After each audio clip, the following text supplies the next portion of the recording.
Hello, আসসালামু আলাইকুম সবাইকে। আশা করি সবাই অনেক ভালো আছেন। আল্লাহর রহমতে আমি অনেক ভালো আছি।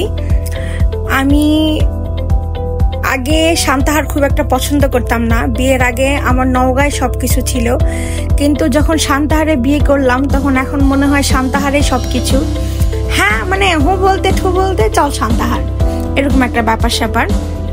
আর এখন সান্তাহার টিকিট কাউন্টারের ওইদিকে এত রকমের ভাজা পোড়ার দোকান হয়েছে অনেক।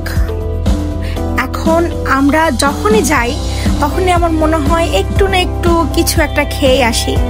তো সে মনে করে সেদিনও যাওয়া, যে দেখলাম ওই দোকানে আমরা গেছি 8টায়, তাও তেমন একটা কোনো কিছুই রেডি ছিল না, শুধু একটাই চিকেন চপ ছিল, সেটাই আমি নিছি, ও তো নাইনি, আমি নিছি।